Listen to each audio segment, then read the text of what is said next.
Salut à tous et bienvenue dans le Fresh News du 6 janvier 2014. Nicolas a fui la France pour les petits plaisirs de Vegas. Et non, je ne veux pas parler des représentations de Céline Dion, mais bien du CES. Pour ceux qui se posent encore la question, le Consumer Electronics Show, c'est chaque année le salon incontournable pour tous les férus de technologie. Si ces portes n'ouvriront que mardi, les constructeurs n'ont pas attendu pour lancer les festivités. Ainsi, on a déjà eu droit à la conférence de Nvidia avec l'annonce notable du SoC Tegra K1. This is funky fresh. This is funky fresh. This is funky fresh. This is funky fresh. C'est Jensen Huang, CEO et cofondateur de Nvidia, qui est tout naturellement monté sur scène pour nous présenter les nouveautés de sa marque jeux vidéo, puces et voitures. Voici les trois grands thèmes qui auront été abordés pendant cette conférence. Mais l'annonce à retenir est celle du nouveau SoC Tegra, baptisé Tegra K1. Si le SoC Tegra 4 n'a pas rencontré le succès escompté, Nvidia croit fermement en son Tegra K1. Et pour cause, cette nouvelle puce s'appuiera sur la nouvelle architecture graphique Kepler et sera par conséquent compatible avec le moteur de jeu Unreal Engine 4.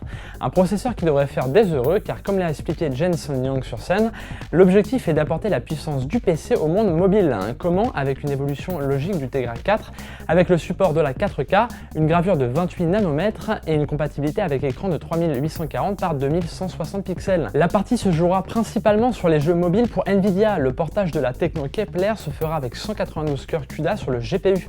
De quoi supporter sans difficulté l'Unreal Engine 4 et afficher des jeux d'ombre de lumière encore jamais vus sur mobile. Deux versions de la puce sont d'ores et déjà prévues. La première en 32 bits 4 cœurs destinée en priorité à nos smartphones et tablettes dès le premier semestre 2014 et la seconde en 64 bits double cœur prévue pour la deuxième moitié de l'année qui pourrait aussi concerner le marché automobile. En effet, Nvidia observe également avec attention ce marché pour une intégration future de sa super chip dans les tableaux de bord des voitures de demain. Parmi les grandes tendances de ce CES 2014, on trouve les objets connectés. Le secteur de la santé est sans doute le mieux servi à ce jour. Bracelets, pèse-personnes, fourchettes, moniteurs en tout genre, il ne manquait plus qu'un objet pour sortir de chez soi l'esprit tranquille, la brosse à dents connectée. Heureusement, une start-up s'est penchée sur le problème et elle est française. Les petits Frenchies de chez Colibri ont imaginé une brosse à dents capable d'enregistrer vos mouvements, de les transmettre à votre smartphone via Bluetooth avant qu'une application ne les analyse et vous conseille sur comment mieux se brosser vos quenottes. Sur le papier, l'app serait en mesure de signaler si le brossage fut suffisant, si l'intensité était appropriée et si des zones furent oubliées, le tout sur des recommandations de dentistes. Mais le plus malin concerne nos chères petites têtes blondes.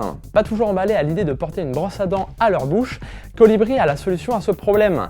La gamification, ça vous dit quelque chose? Chaque brossage équivaut à un score. Le brossage de dents deviendrait alors un jeu. L'appareil en lui-même se veut résolument classique, si ce n'est la recharge qui se fera par induction. La fourchette de prix se situe entre 100 et 200 € en fonction du modèle. Quant à sa sortie, Colibri espère être prêt pour le troisième trimestre 2014. Wizin est une autre entreprise française spécialisée dans les objets connectés. Ils se sont déjà fait remarquer avec Pulse qui analyse votre activité physique et Smart Body Analyzer, le pèse-personne qui surveille votre santé.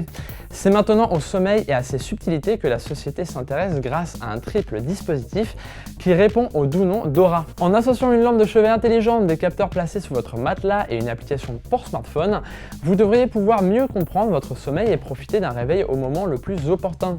Le tapis positionné stratégiquement permettra de mesurer vos mouvements nocturnes, votre rythme cardiaque et même votre respiration. Ces informations sont transmises à une lampe qui les utilise pour déterminer le meilleur moment pour vous sortir des bras de Morphée en respectant le créneau horaire que vous aurez prédéfini. C'est une palette de lueurs, de couleurs et de sons que vous produira alors la lampe. Enfin, l'application mobile traitera les données collectées pendant vos périodes de sommeil afin de vous offrir les clés de la compréhension de votre fonctionnement.